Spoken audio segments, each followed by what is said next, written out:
Welcome to the Eagle's Nest Youth Export Incubator Season 3.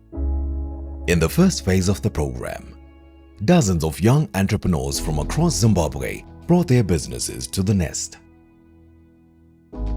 20 of these entrepreneurs advanced to the next phase, the Incubator, where they received specialized training in export-related matters.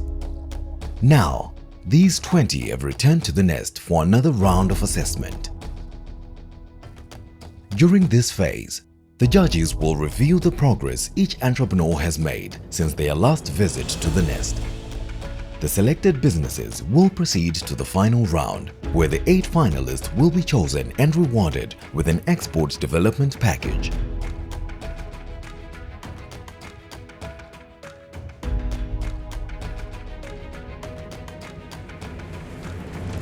This season of the Eagle's Nest is proudly brought to you by Zimtrade and EcoBank, the Pan-African Bank, in partnership with UN Women.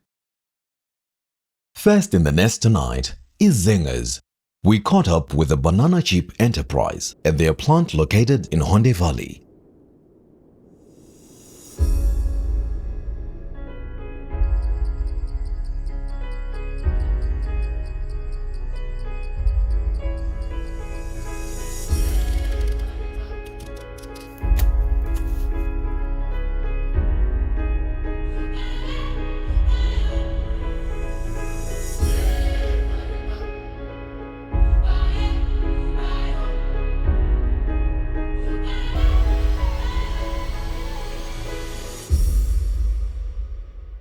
My name is Tawana Bilimarembo and I'm a co-director of Zingers Private Limited.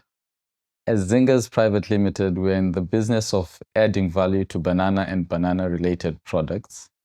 Currently, we are processing bananas into banana chips, and at the moment, we have rolled out 2 flavors, salt and vinegar and cheese and onion. We started the company in 2021 during the COVID era and the COVID pandemic. Most of our relatives, mothers, grandmothers were losing a lot of their bananas in and around the valley due to the inaccessibility of viable markets since there was a lockdown imposed on the whole country. And so many bananas were rotting in the valley. We then came up with a way of preserving the value of these bananas, and the production of banana chips seemed to be our lowest hanging fruit at that particular point in time. Our vision and our mission as Zingers Private Limited would be to totally change the face of bananas and banana production in the Honde Valley region by being a marketplace leader of adding value to bananas and being a global supplier of banana chips and other related banana products. We are hoping that by participating in the Eagle's Nest, we'll be able to be capacitated to take up the export market. Going through the program helped us to take a step-by-step approach in improving every single process to make sure that we adhere to expected standards that are required when one enters into the export market.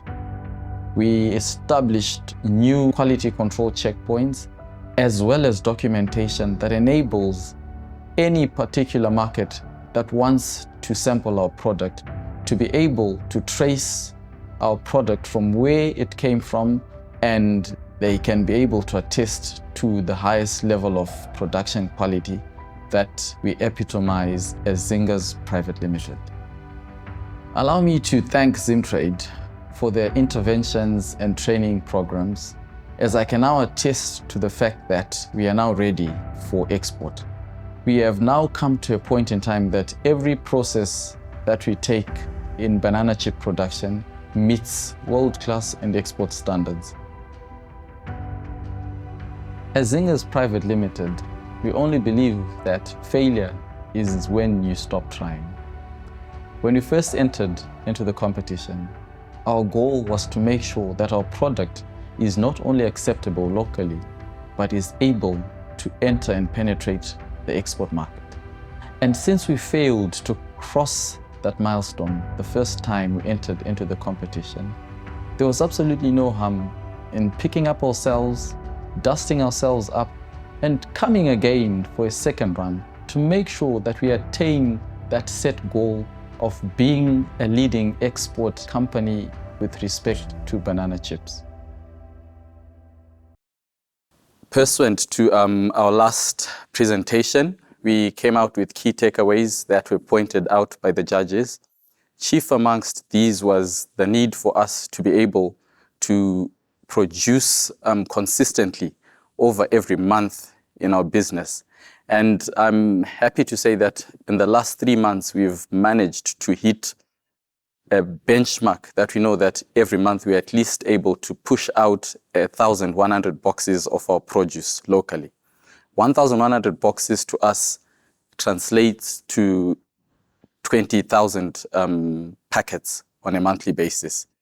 In addition to that, another pointer that we got was the need for us to be able to document our quality management processes in line with international standards and be able to produce them to any international buyer who wants to go through our quality management system.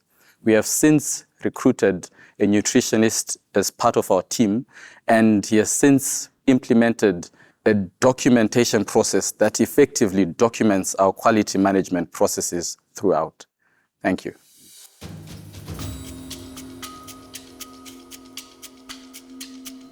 Seeing your growth like this is super impressive, if I can start off there. I've tasted several banana chips throughout the seasons we've done of Eagle's Nest, and by far what you have produced today is the best standard so far that I've tasted. I also took the time to look at the back of your packaging, and you've introduced a wonderful narrative, which I think is going to be very appealing if your target audience is also children. The story that's there is ingenious because it's something that can appeal to them, something that if you really put your heads down in terms of your branding and marketing side of things, you can include a lot of different forms of media around it, anime, into stills and everything, which can speak to why the brand is great for kids, and the taste is also appealing for children. I think the one thing that I want you to probably just highlight for me, given the difference in size, what's your pricing point for a unit of your chips? Our selling price is $10 per box of 20 packets, and the wholesale price per unit then translates to 50 cents. Most retailers sell our banana chips at upwards of $1, but the minimum that's prevalent on the market is $1 and $1.14 in Spar and some other retail outlets. Have you considered other non-conventional distribution methods? Absolutely. When we came here for the last pitch, we had engaged a marketing partner, and they had drafted for us a go-to-market campaign, which we implemented.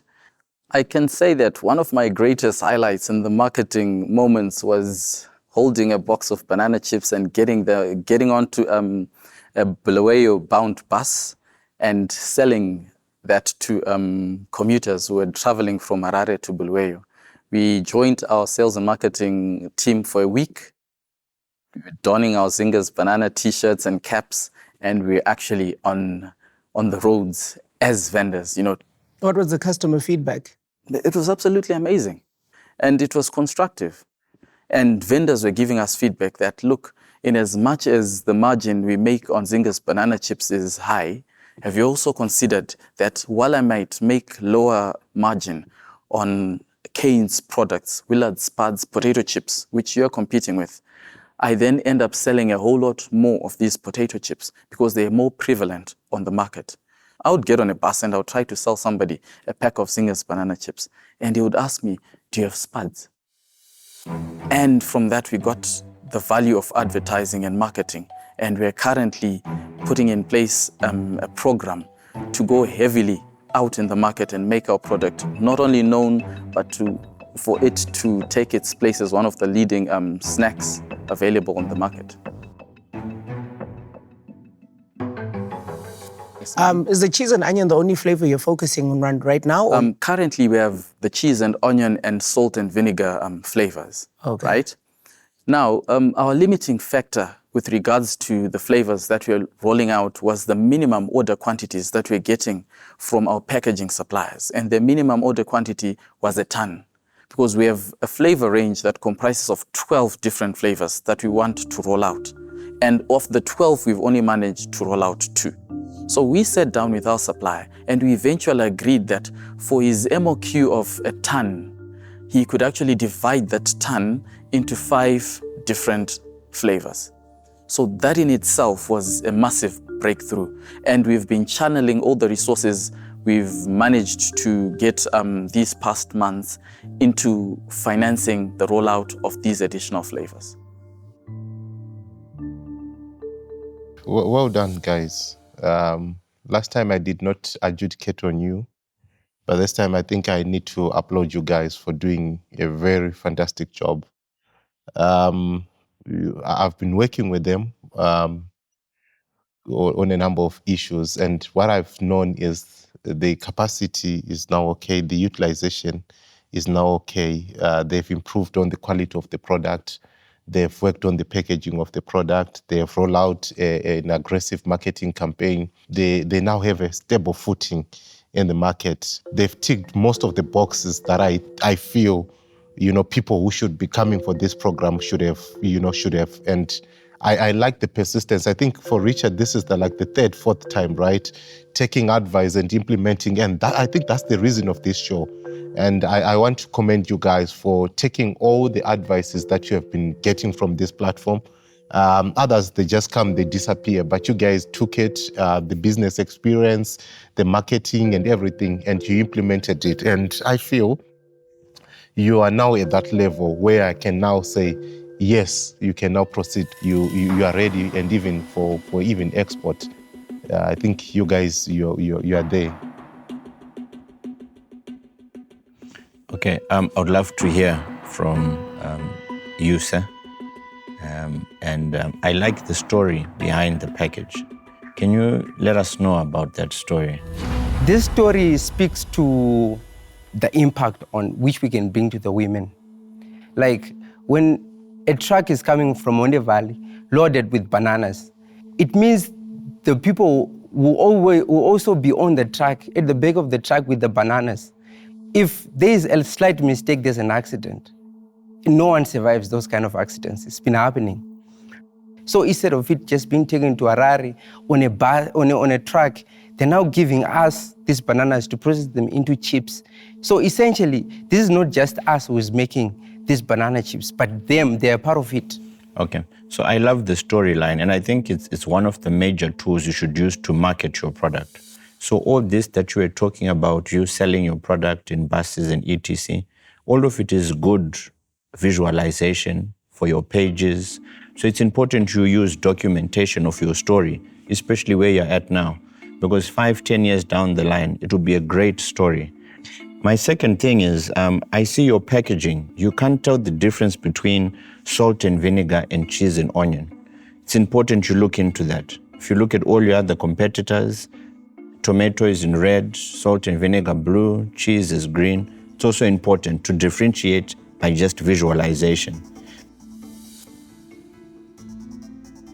Yeah, I'm very impressed, but mostly impressed that you have a spokesperson. I mean, we all want one of those, right? Where someone who is well versed with your brand, represents you well. Well done for that. I think, at the stage that your brand is, it needs a lot of recognition. And I would encourage you to stop being safe, right? Get banana-shaped mascots, right? Walk in the streets. That's how you build a brand. When people see that banana, walking around the streets of Harare, they know it's your brand, right? You get to do that at this stage. Overall, well done, guys. And I believe that you guys have what it takes to make it. It's a yes from me. Yes.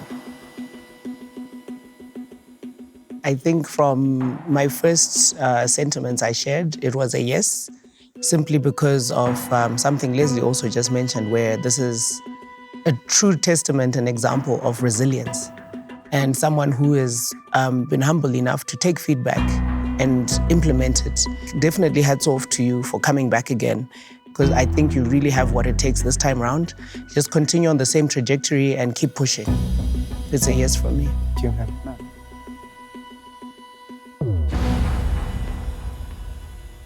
It would be nice for you to come wearing your brand. You know, it's you guys look very good today, trust you me. But when you wear your brand, it says something to the people. And wherever you go, you know, somebody is seeing your brand for the very first time every single day. And when they then see it wherever it's shelved, they'll be like, I've seen this somewhere. Wear your brand daily if possible, so that at least, because you're trying to push a new product into the market. So be very aggressive. You know, I think Leslie will tell you that he is really pushing a lot with Glide Time. He's got a lovely car, but he's moving around with a branded vehicle. So even if you have a car, put magnetic stickers on it, brand it, be very aggressive, that wherever you go, you are selling your brand, so that when people see it in the shops or wherever it is, they receive it more easier because they've seen it. You see, the human mind only purchases something that it has seen over and over again. And mine is a yes today, because I'm really happy, like the judges said. You've come back, you've consistently upped your game from the input we give you.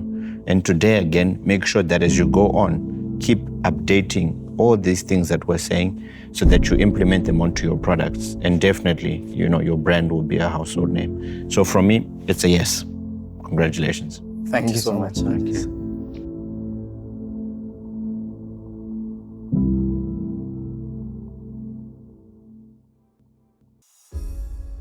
We started our business in order to improve not only our livelihoods, but the livelihoods of the farmers in the entire Hwande Valley region. By winning the competition, we'll be able to employ a whole lot more employees.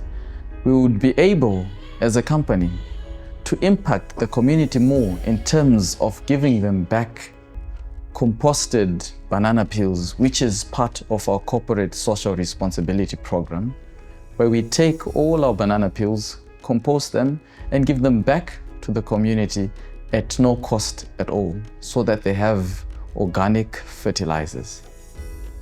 Winning the competition would also change the need for our farmers to travel to Mbare Msika in Harare and Mutare markets in at times unroadworthy vehicles. So the largest impact that we can ever have by winning the competition would be to effect a change in our community that we'll all celebrate as one family.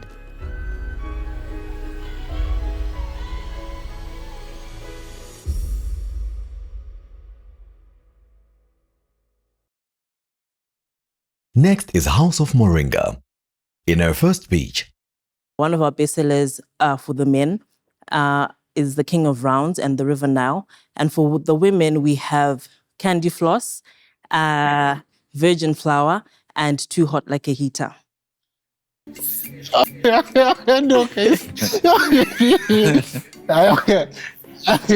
know the excuse.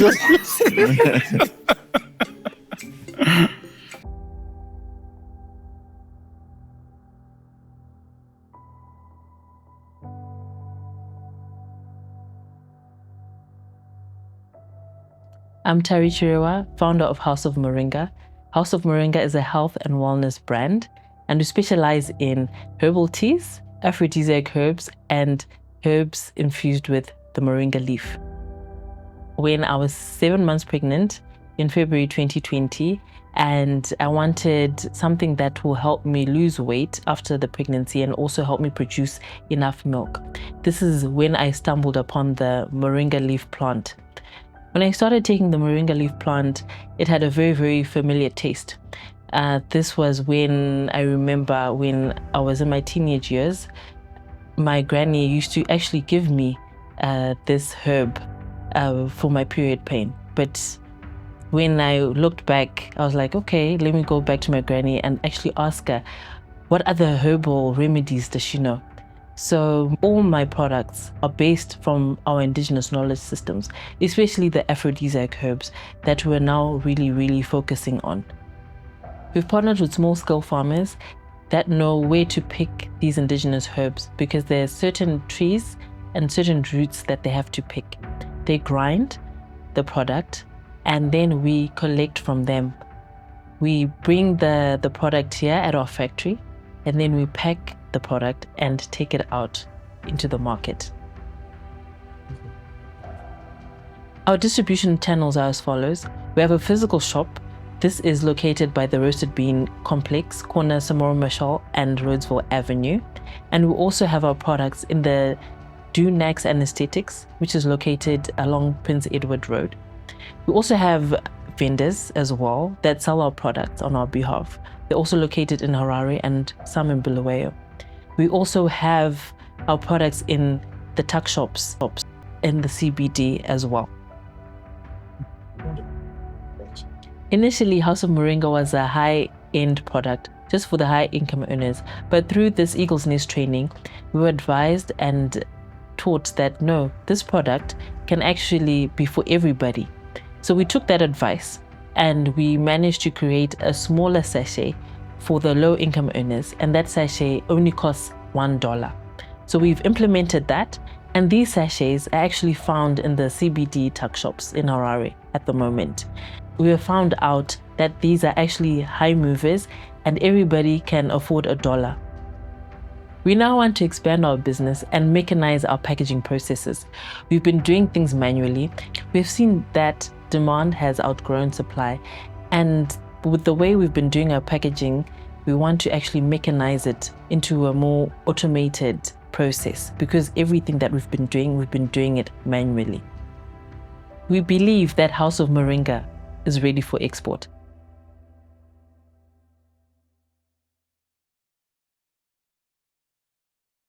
In terms of markets, I'm just recently coming from the Malaysia Halal Expo, and the product, especially the male products, has been a big hit. We've noticed that with the people that we were interacting with, a couple of doctors came to our stand and they said a lot of Malay men have the erectile dysfunction problem. So our product also helps with that issue. So we're in the process of signing a deal of getting 3 of our products, 100 kilos each, namely King of Rounds, River Now, and the Healer. So that's where I am so far. How are you faring in terms of certification, being able to get the products out? Are they strict on that, or they've already passed your product in its current state? So we're still working on that, but I am halal certified. So I left them with a couple of samples so that they can also test, but they're really, really happy with the product. So when you say you left them with a couple of samples to test, yes. Can you what's the test? So I'm just giving them a bit of time to sample the product. So I left them a couple of jars so that the doctor, I'm working with 2 doctors. The doctors that I'm working with also have their own sampling pool as well. So I'm just giving them a bit of time to see Which products did you leave them I with? left them King of Rounds, Okay. the Healer, and River Now. Okay. Yes. So by testing, is this laboratory testing or practical sampling of the products? Both practical sampling and laboratory testing. Yes. Yeah, well done on this. I think it's very innovative. Thank you. It's very innovative. But I think what you're doing in Malaysia is something that we should have also done in the local market, to all go and work with men's clinics. Okay. Yeah, to go and work with men's clinics, because I think it also then becomes an easy way of distribution. Okay. You can partner with them, give them samples the way you did with the guys in Malaysia, so that at least you can also get feedback. Yes. In terms of, because maybe it can also depend with, the genetic makeups and things like that. So all those variances you might need to really understand. Okay. It's easy to sell something on prescription than to, just sell it. If something is prescribed, to say, no, you know what, for your headache to heal, you need this paracetamol or this aspirin. People don't really decide much. They just buy.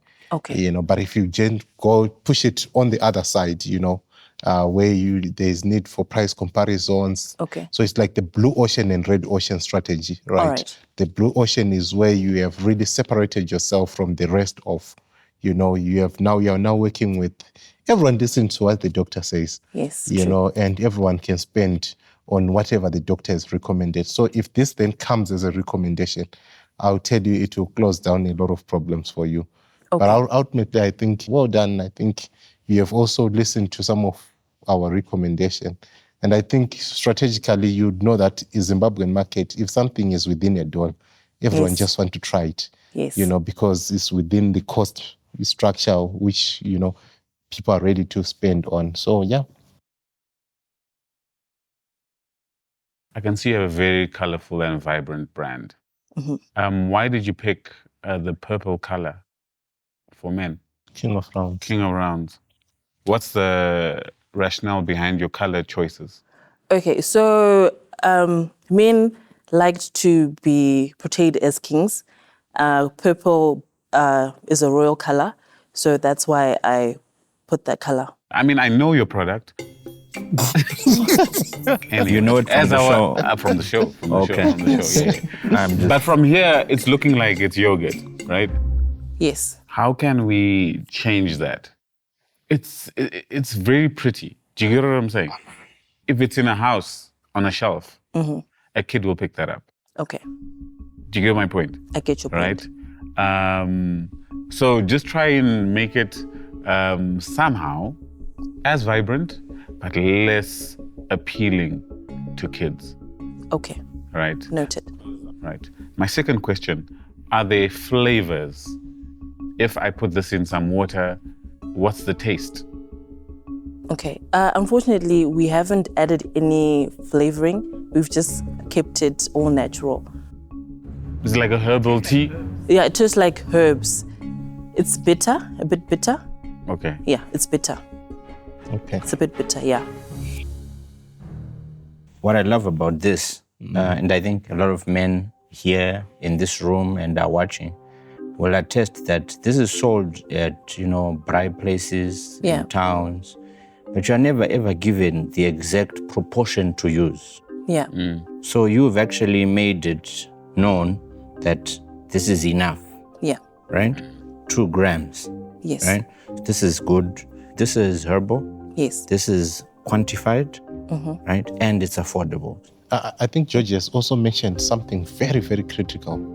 To say most of the time you see these things sold at, your Mereki, Yes. your Huku, your Zindogas, you can also look for agents, Okay. who can go to those places and, try to push these products. I think that can be a very good cash cow for you. Yeah. And even you can partner as a marketing strategy with people like Tete Tilda.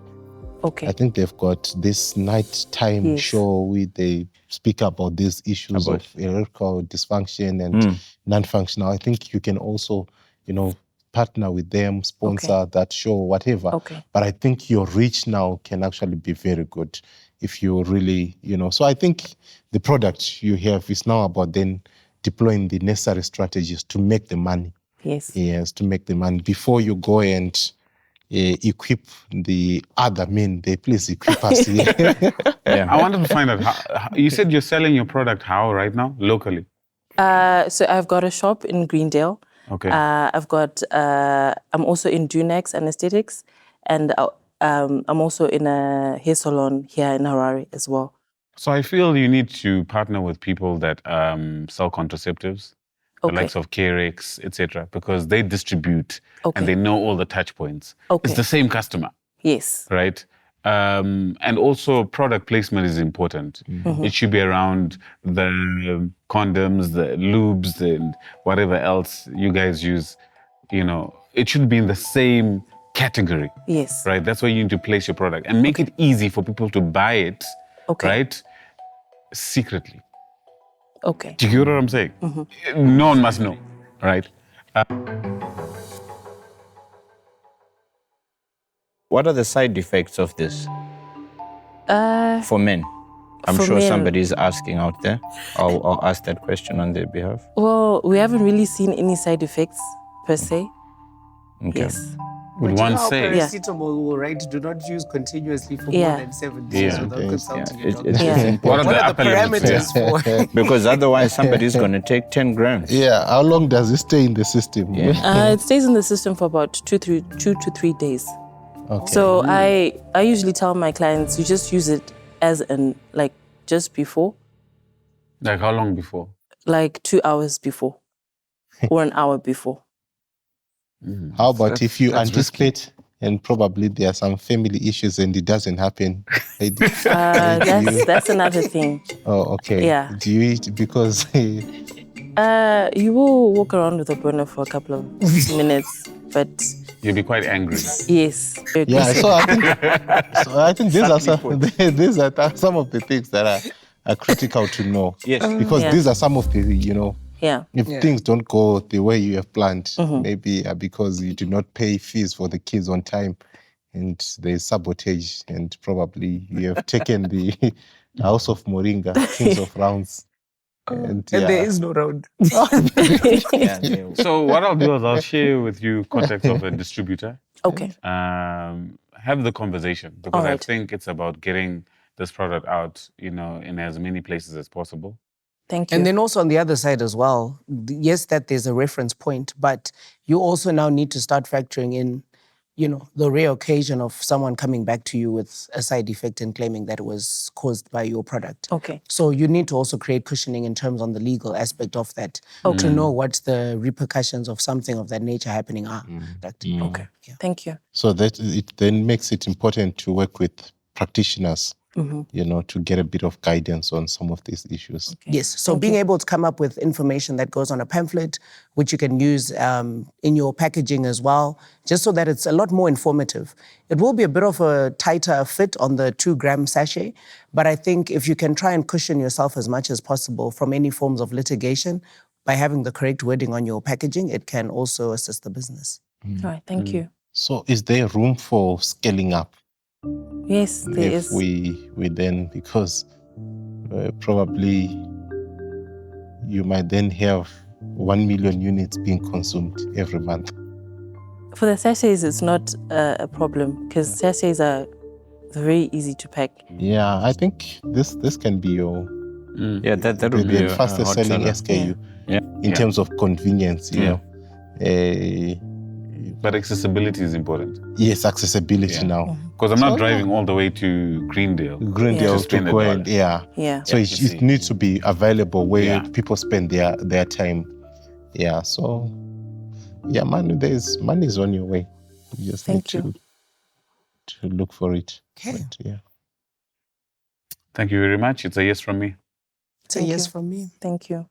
It's a yes from me. Thank you. Yeah, I'll need to go and try this and then come with my Your yes or testimony. no. No, it's a yes from me. Thank you very Thank much. you. Thank Thank you. you very All right. much. Like,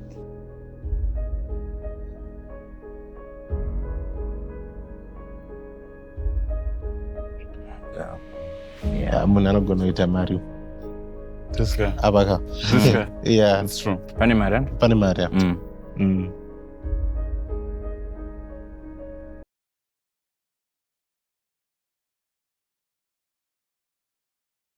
Next is Tendai from Mashingo. In her first speech, And there are guys who are buying these worksuits from us and sell them in Zambia. So we want Zimtrade to help us to formally export these worksuits. I like you. I like the fact that you actually know that there's a market for your products in Zambia and you want to cut off the middleman. Yes. I mean, that's very good. I want to commend you on that. Thank you. My name is Tendet Chaurawa. I'm from Mashingo. I'm the director of Lesle Designs. Lesle Designs is a company that manufactures corporate wear suitable for industrial wear. So recently we did a research on where exactly do you want to export, on how are we going to export. So we came up with Zambia. There's a province called Copper Belt, and there's a mine called Mopane Copper Mine. So there's a different type of worksuit that they wear. So we came up with 3 different type of worksuit. The one called Drill FD240. It's a 2-tone color. It's for those people who work underground. It reflects more and it's bright colors. It's easier to recognize person from afar. Then second, we use a drill called FD260. That one is for those people who work with chemical like mercury and stuff. It's easy to wash and it's easy to remove stains. Then third, we use drill FD280. FD280 is a stronger drill for those people who use machineries like stone crushers and drillers. It's heavy and it's stronger material. So we are supplying our drill 280 in South Africa. They did like the type of quality and designs. And we are giving it to, we are supplying to big terminals also. They did like, big terminals, we supply those 3 types of worksuit. They did like the material quality. And we supply again in steel makers, machine steel makers. They did also like the FD380 for their workers. Thank you. I wanted to find out, this material is locally manufactured? Yes. Okay. And is it readily available on the local market? Yes. Okay. What would you say is your unique value proposition with regards to this material? Okay, those three types of material, they are different. So you wear it where you are comfortable. Like if you are working underground, if you are wearing that 2-tone color, it's bright. You can see from afar that there's someone underground. Even those people who use machinery, they can see you from afar that there's a person that. And to add on that, what we did is, in our research, we saw that to export, it's hard to export without a SAS. Without SAS certified. So now we are SAS certified. And also for delivering, we saw that we can't deliver using a public transport.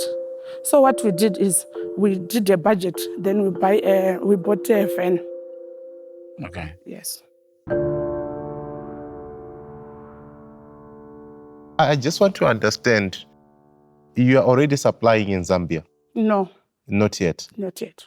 Oh, but okay. We are aiming to supply in Zambia. Okay. Yes. So the specs that you made are already specs that are being used locally, but you want to then export them. So what have been your engagement with Mupane mines? I know it's around Copperbelt area. Yes, it's just on the right side. Province.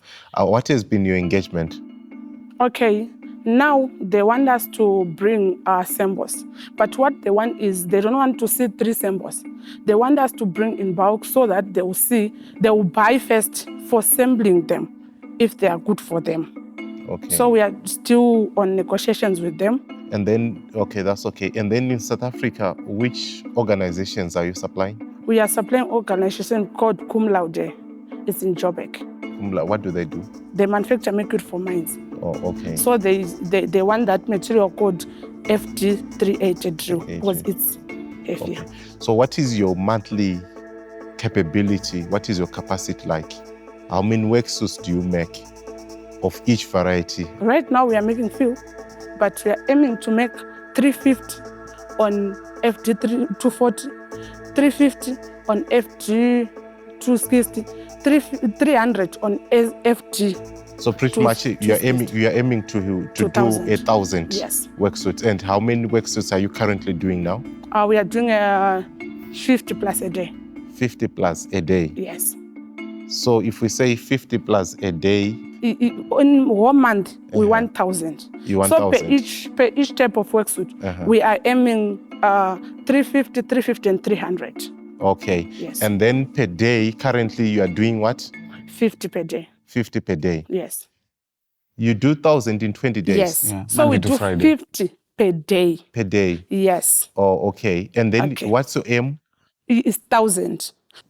you have the capacity to be producing 50, or you are producing 50 per day? I think that's where his question is. Because you're also speaking of an aim of 1,000. All right. But the calculation is getting to 1,000. So right now you're already achieving your goal. Yes, so that's where I'm missing it.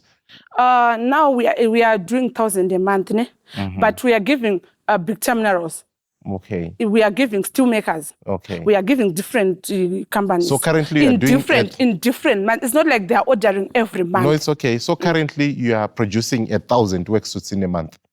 Yes. Okay. Even without off-takers for them? Yes. So what is your plan? How many do you want to produce in a month? Our plan is we still want to produce 1,000. You know why? Because big terminals take 1,000 worksuits 6 months. Okay. So they take only 2 months per year. Okay. And then steel makers, they take also maybe a month per year.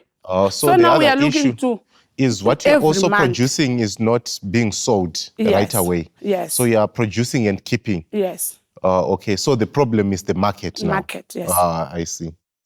I see. Okay. Okay. Hi, Tenda. How are you? I'm good, thanks. How are you? I'm one person who uses worksuits in the business that I do. Okay. I've looked at the workmanship of some of your stuff. I don't see consistency. There's some of your worksuits which still have a lot of, unfinished process that has been done. And these are the ones you brought as samples. So I'm a bit concerned with the quality, especially if you're looking for export. When you go to places where you buy worksuits, they are done and finished nicely. There's no and it's done very well. What can you say is the reason why your product is not possibly fully finished and it still has a lot of unfinished things? Okay. That's the feedback we are looking at, like what you are doing right now. Is it your first time getting this feedback? Yeah. So all your other customers have been happy? I can say so. So is it maybe the samples you brought us today which are not up to spec? Let's say maybe. Is it? Okay. Secondly, I would want to know why exactly do you think in this, there's so many people selling worksuits. Wisdom asked you, what is your unique selling prep?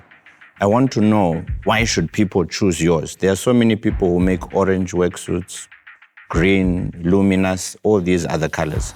So what is it that makes me come and want to buy your worksuits? Because I'm very interested in wanting to buy your worksuits. What I can say is, kusonandini. I have a passion in sewing. My price for that worksuit that we have is $50, $15, $15. Okay. And the other one is $20. Do you think those prices are competitive? In the industry you're in, there are so many players in there. So many.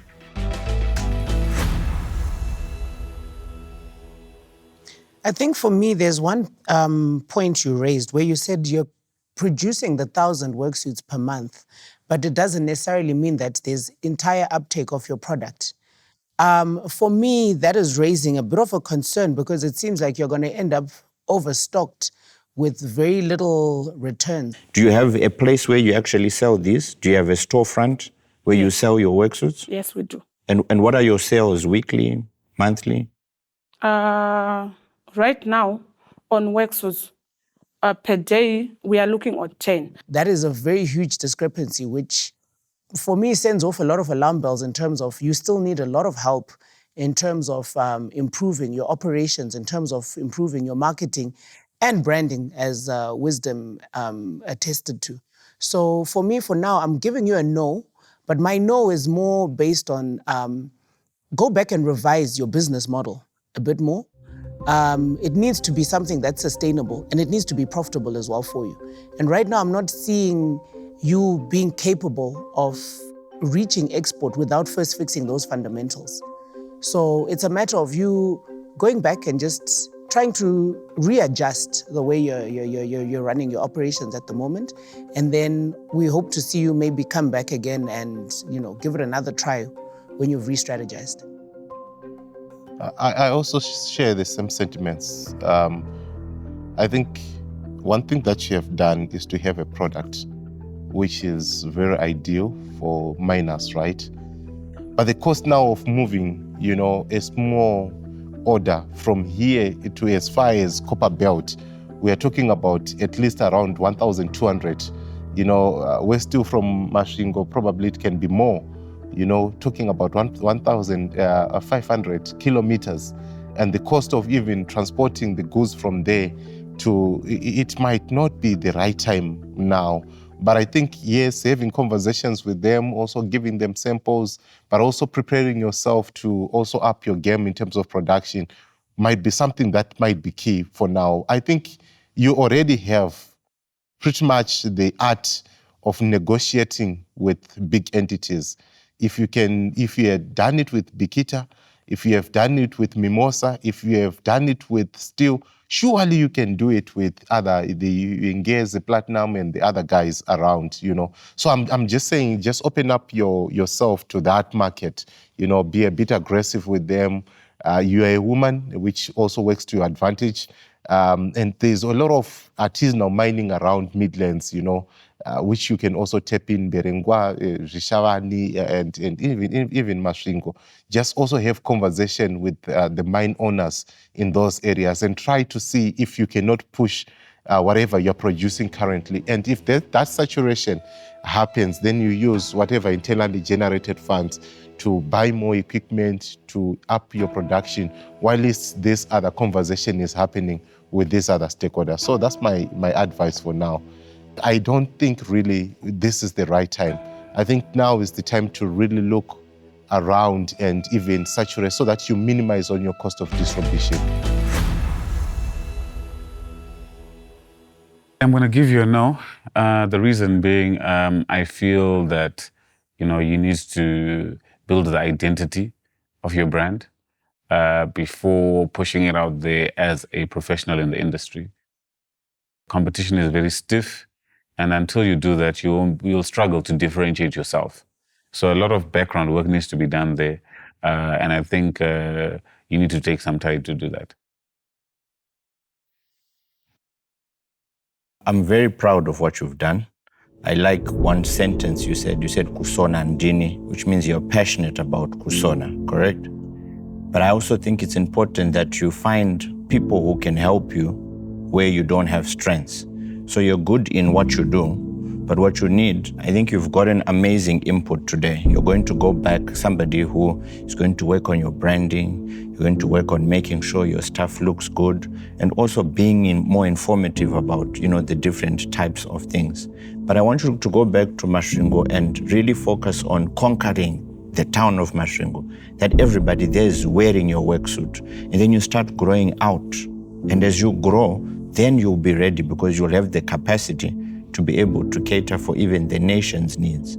So go back with the input that you've gotten. And I can tell that, as passionate as you are to actually have started a business, more so being a woman who is coming out and, you're getting, contracts here and there, it's very commendable. But I want you to go back not with, a disheartened heart, but go back and put into play what we have told you. And I promise if you come back, you definitely will be able to then have the capacity to export. So from me, it's a no. So it's 4 no's. But I believe in you, and I believe that, if you go and apply these things, you can actually come right and be ready for export.